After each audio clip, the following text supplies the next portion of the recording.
وبركاته. بسم الله الرحمن الرحيم.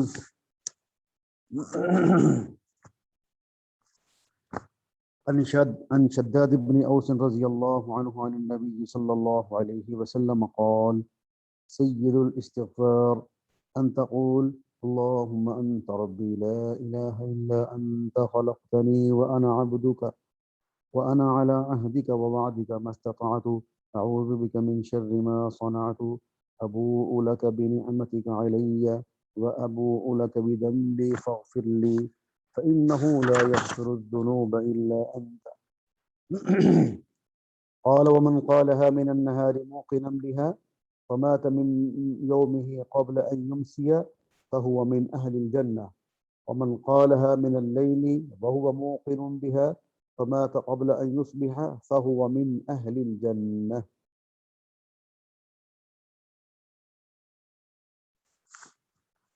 حضرت شداد بن اوس رضی اللہ تعالی عنہ نبی اکرم صلی اللہ علیہ وسلم سے نقل فرماتے ہیں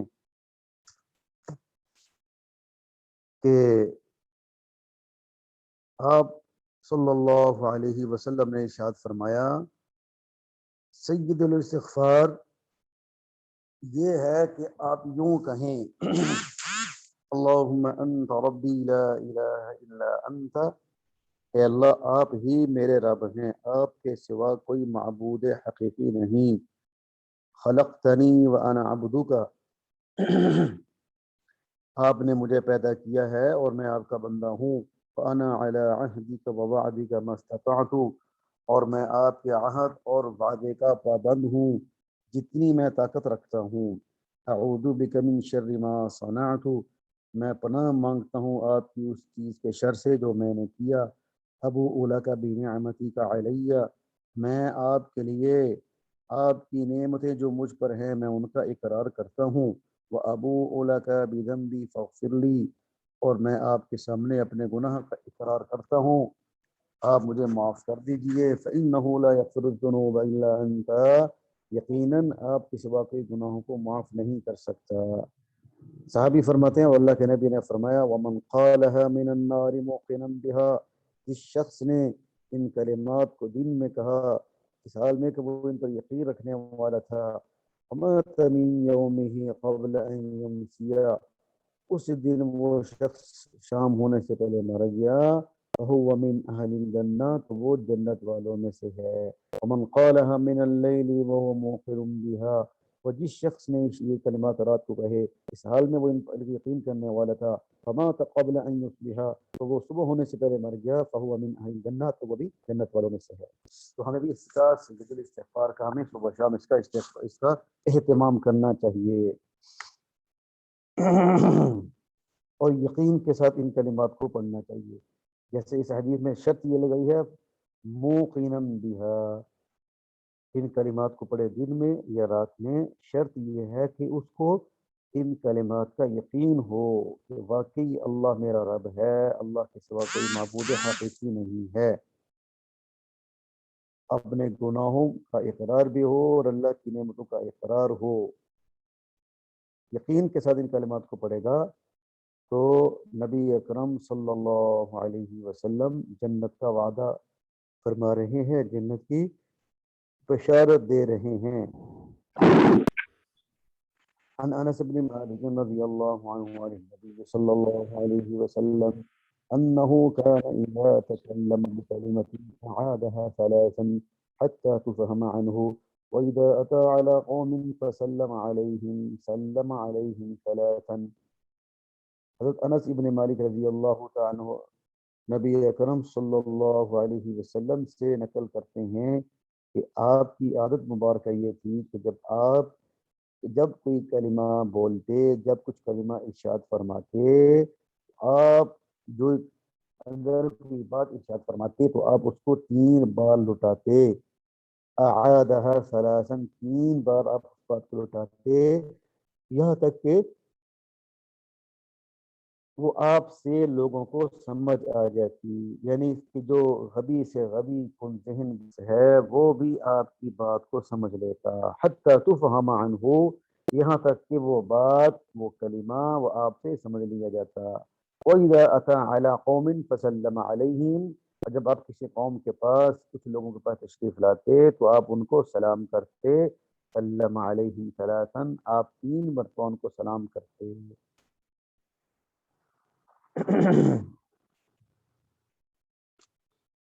یہ نبی اکرم صلی اللہ علیہ وسلم کی امت کے ساتھ محبت اور خواہی اور جو بھی بات ارشاد فرماتے، 3 قسم کے لوگ ہوتے ہیں۔ کچھ لوگ ذہین ہوتے ہیں، کچھ متوسط ہوتے ہیں، کچھ غبی اور کمزور ہوتے ہیں، کچھ ذہین ہوتے ہیں۔ تو آپ کی آیت مبارکہ ایک کلمے کو، ایک بات کو 3 مرتبہ دہرانے کی تھی، تاکہ جو ہر قسم کا طبقہ ہے وہ آپ کی بات کو سمجھ سکے اور آپ کی بات کو یاد رکھ سکے۔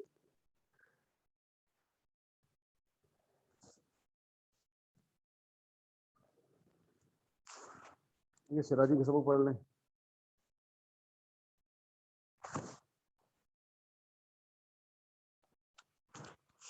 ذوی الفروز کے حوال الحمدللہ مکمل ہو گئے،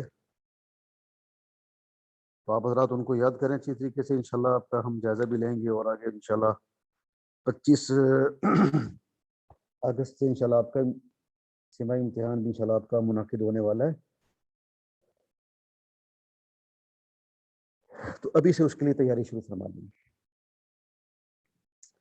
تو شروع میں ہم نے پڑھا تھا، ترتیب یہ پڑھی تھی کہ اگر کوئی بندہ فوت ہو جاتا ہے تو سب سے پہلے اس کے تجہیز و تکفین کا اہتمام کیا جاتا ہے اس کے مال میں سے۔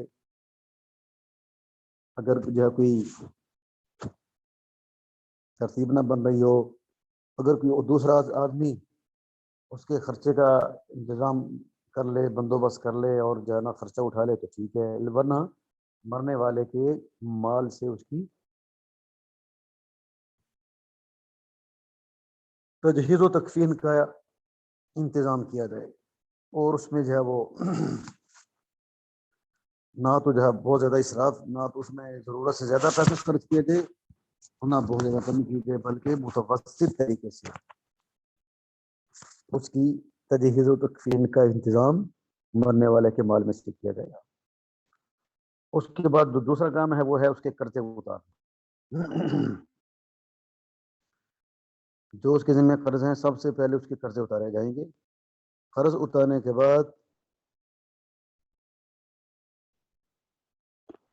اگر اس کا مال بچ گیا تو اگر اس نے کوئی وصیت کی ہے تو مال کے تیسرے حصے میں اس کی وصیت کو نافذ کیا جائے گا، اس پر عمل کیا جائے گا، اور پھر بھی مال بچ گیا تو پھر اس کے ورثاء میں کتاب و سنت کے مطابق تقسیم کیا جائے گا۔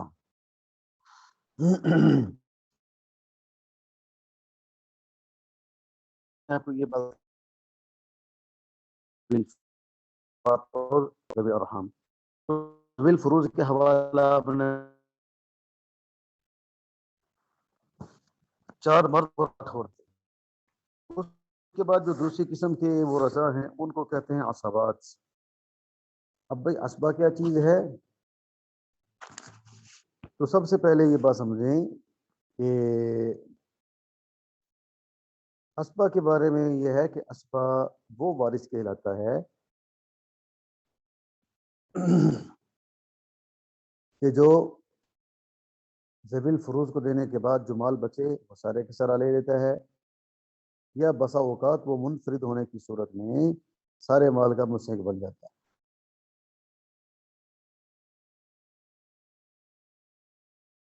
اس کو عصبہ کہتے ہیں۔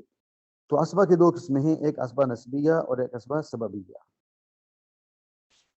عصبہ سببیہ کا تو ذکر انشاءاللہ آگے ہم بیان کریں گے، اور عصبہ نسبیہ یعنی جو نسبی طور پر ایک عصبہ بنتا ہے تو اس کی 3 قسمیں ہیں۔ عصبہ بنفسہ ہی کی، عصبہ نسبیہ کی 3 قسمیں، عصبہ نسبیہ کی 3 قسمیں ہیں۔ نمبر 1 عصبہ بنفسہ ہی، نمبر 2 عصبہ بغیرہ، اور نمبر 3 عصبہ مع غیرہ۔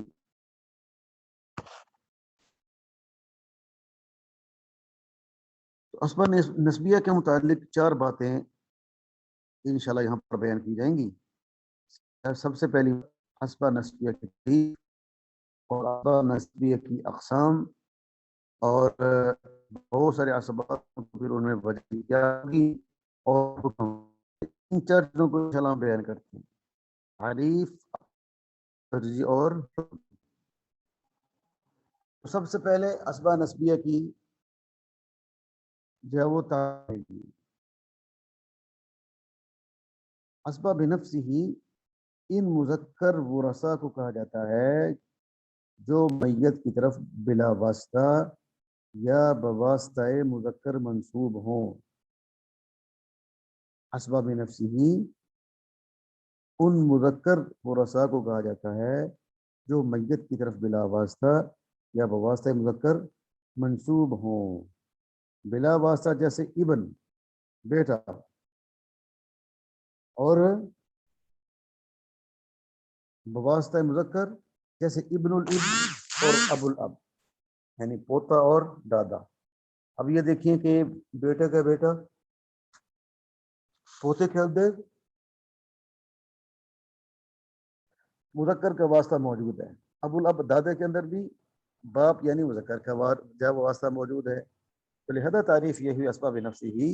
اسباب نفس ہی ان مذکر ورثہ کو کہا جاتا ہے کہ جو میت کی طرف بلا واسطہ یا بواسطہ مذکر منسوب ہو۔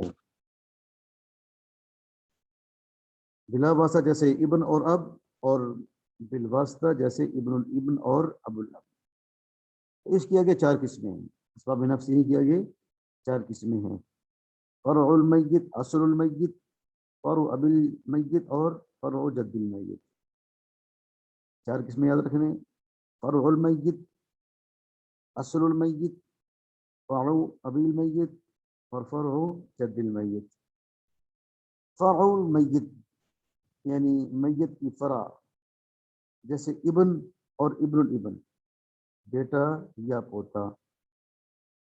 اصل میت سے مراد ہے میت کا باپ یا دادا وغیرہ، اب یا ابو الاب۔ اور فرع ابی المیت جیسے اخ عینی، اخ علاتی، اخ عینی۔ اب یہ کیا ہے؟ یہ میت کے باپ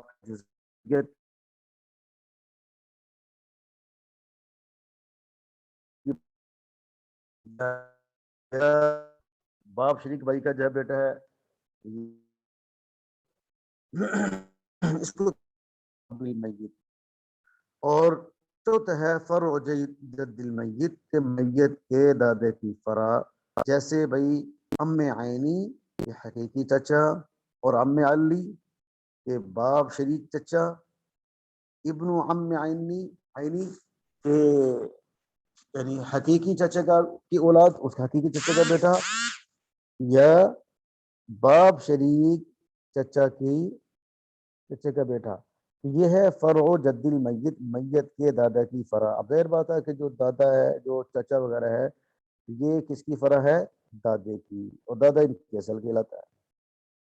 ان 4 اقسام کو جہت اربع بھی کہا جاتا ہے، یعنی ان کو جہت اربع کیسے ہیں؟ جہت بنوت پہلی ہم نے پڑھی تھی، فرع المیت، اصل المیت، فرع ابی المیت اور فرع جد المیت۔ تو ان کو جہت اربع کہتے ہیں، یعنی جہت اربع سے مراد جہت بنوت، جہت ابوت، جہت اخوت اور جہت عمومت۔ جہت بنوت بیٹا چونکہ یہ فرع ہے، بلا واسطہ اپنے باپ کی طرف منسوب ہے، تو یہ سب سے مقدم ہے، اور اس کے بعد ہے اصل المیت یعنی میت کا باپ دادا وغیرہ، اور تیسرے نمبر ہے فرع ابی المیت، میت کے باپ کا فرع یعنی حقیقی اور باپ شریک بھائی وغیرہ، اور چوتھا ہے یعنی فرع جد المیت۔ لہذا جہت بنوت، جہت ابوت، جہت اخوت اور جہت عمومت، یہ 4 جہات ہیں، ان کو اچھی طریقے سے آپ یاد رکھیں، ان کی تعریفات کو، انشاءاللہ کل آپ سے سبق سمجھ جائے گا۔ السلام علیکم ورحمۃ اللہ وبرکاتہ۔